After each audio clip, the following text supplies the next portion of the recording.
Hi guys, welcome to Cosmic Magic. Today we're going to dive into the new moon energy happening on November 4th at 12 degrees of Scorpio. So let's start from the beginning. It is the sun and the moon are coupled together in Scorpio. That's what makes a new moon. And it is a new moon, so we're going to be thinking about new beginnings of some sort. And it's in the sign of Scorpio, which is a water sign. So we're going to be thinking about our emotions and pretty deep emotions, because that is what Scorpio is all about. So the deeper, the better. And it's really diving into what we are, how we feel at a core level. It's our deepest fears and our deepest desires wrapped up all into one. It's also, all about death and rebirth, transformation. So those are main topics that are going to come up today.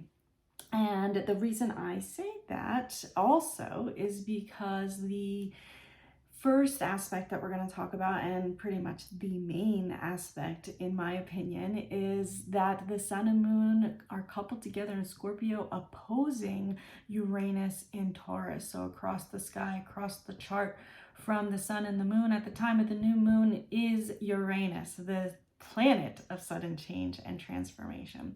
So it's definitely highlighted here. Something big is going to happen. There is going to be some kind of shock value, some kind of shift, change, or transformation. Now, this could happen in a number of different ways. Obviously, it could be an internal shift, an internal change, because it is in Scorpio after all, and that's our internal world, right? And but it could also be an external shift or change, because Uranus is in Taurus and Uranus is an earth sign.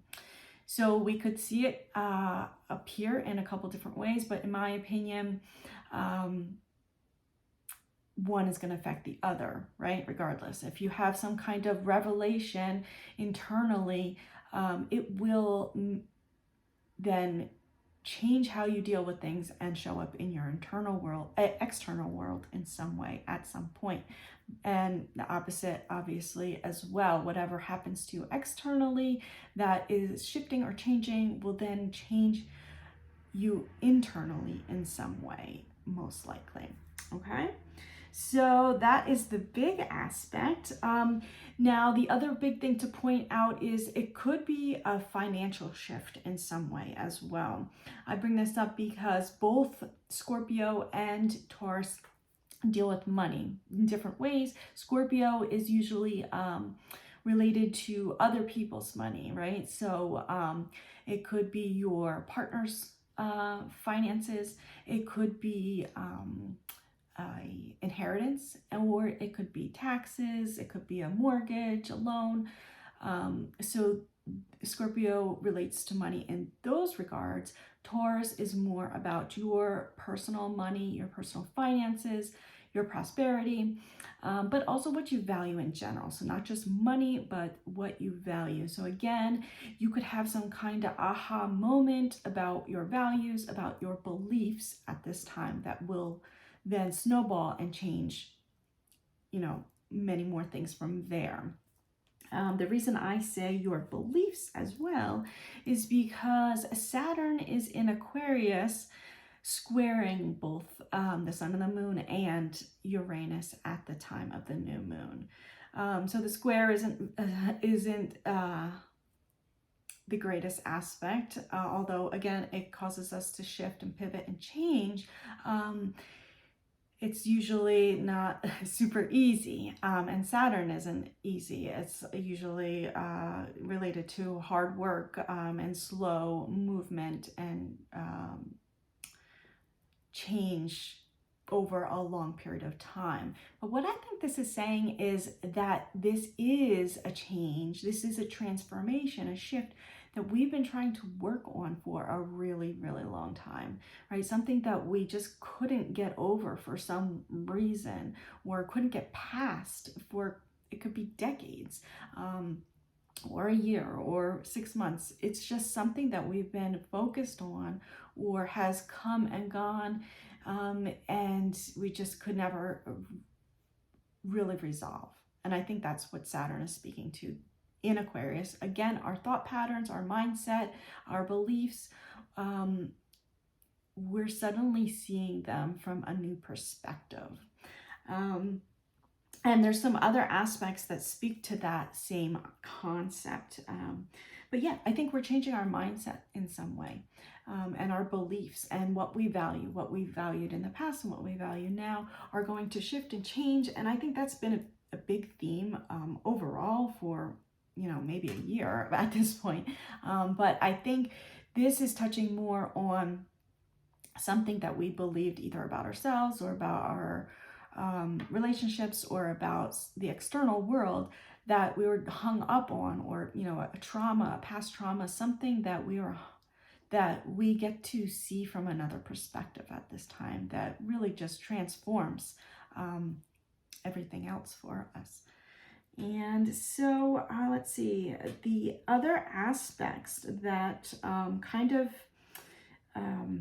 reiterate some of this is at the time of the new moon, Venus is trining Mercury.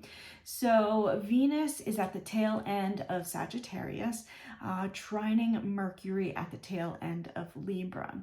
So again, Libra, an air sign. Mercury, again, our thoughts and our beliefs, and our perceive, our perceptions, as well as what we've learned. And I think this is kind of what we've learned or gathered in the past that may be coming to, to like some hidden truths or misconceptions could come to the surface at this time. And Venus in Sagittarius, Sagittarius is all about higher wisdom. So again, gaining higher wisdom, more knowledge and understanding of the past. And again, gaining a higher perspective. And Venus goes back to Uranus and Taurus, because Venus rules Taurus. Venus rules Taurus. And so that goes back to our values and our belief systems. And kind of, just shedding light on them and a more positive way of looking at things, or, just helping us heal and transform these past things that have been holding us back. So that's one aspect. The other one is Pluto is sextiling Neptune at the time of the new moon. So Pluto is again about transformation, and Pluto can seem a little in death and rebirth, and Pluto can seem a little intimidating, but it is a nice aspect. It's not a square, it's a sextile, and it's sextiling Neptune. So again, this speaks to transformation, but at a soul level, at your core being. It is a powerful transformation. It is, at a cellular level, it's it's exciting. Honestly, it feels very powerful. So that is another supportive aspect. And we have yet another one. Jupiter is trined Mercury. So Jupiter is in Aquarius as well, and trining Mercury in Libra, right? So again, we're back to our mindset and our thoughts, and with both air signs, Aquarius and Libra, and Jupiter is the greater benefic. So it's again another positive aspect. Jupiter is going to expand this new thought process, this new revelation. It's going back to Sagittarius. Jupiter rules Sagittarius, so it's bringing that higher wisdom in.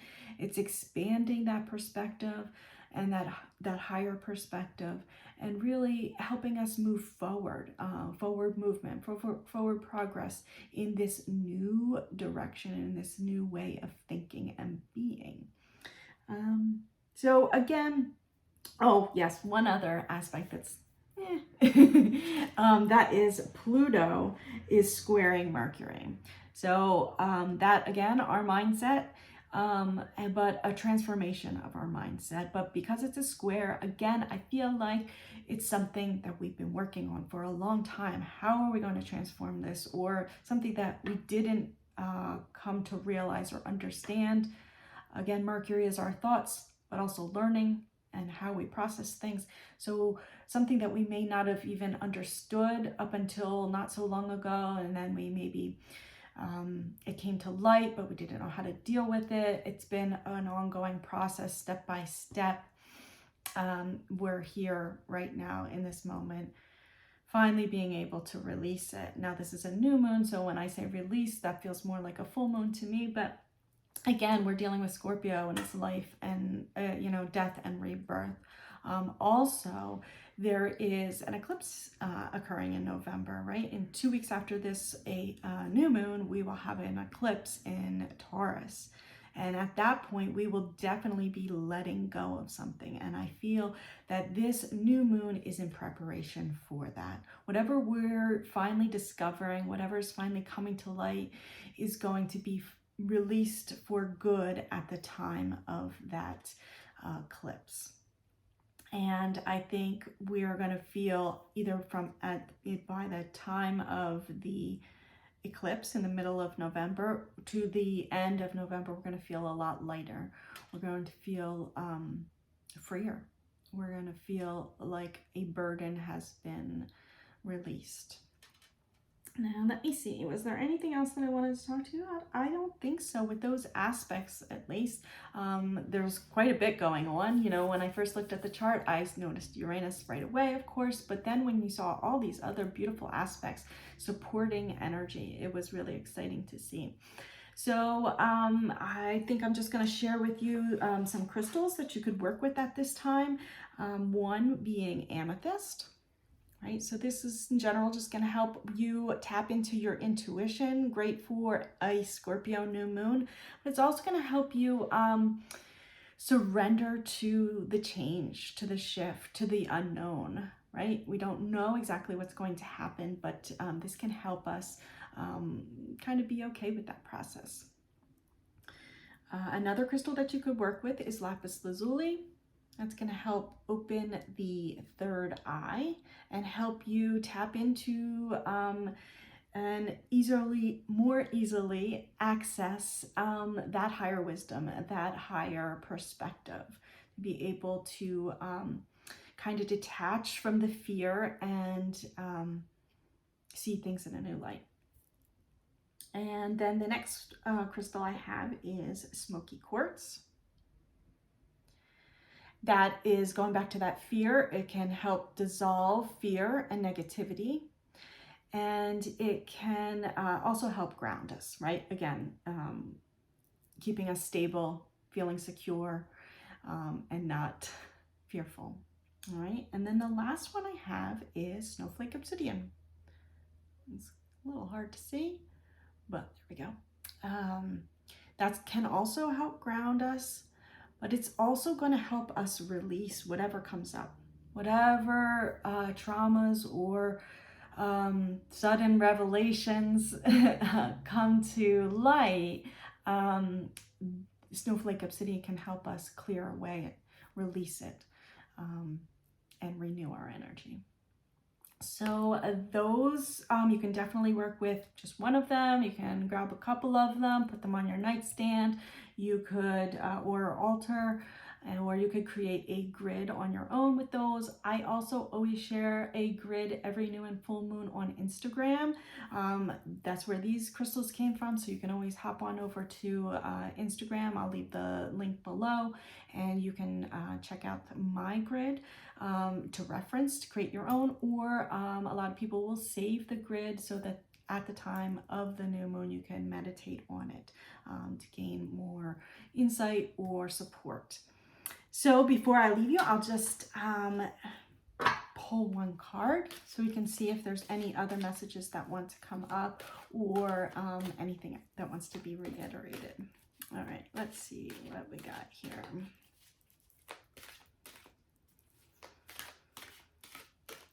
Okay. Abundance. Wonderful. I think all of us would be okay with that. So that's a full moon, right? So she's got the full moon in the background. So yeah, I think this speaks to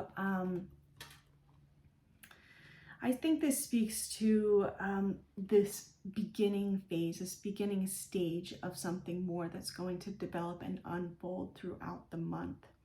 What we're working towards, what we're building towards.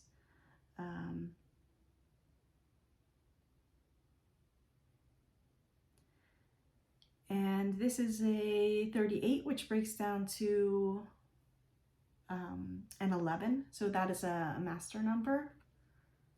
So again, that's speaking to a ton of support. We are making huge shifts, and the universe knows it. The universe is surrounding us and supporting us and really holding us in this shift. This is saying Hunter new moon, and I'm gonna be honest, I don't know if the November full moon is a Hunter full moon. If it is, that's again phenomenal. I'm gonna look that up afterwards. But if any of you have any comments or know if the November full moon is a Hunter full moon, I'd love to hear it in the comments. All right, so I think I'm going to leave it at that. I hope it's a wonderful new moon, and I'll see you at the eclipse full moon in 2 weeks. Bye-bye, guys.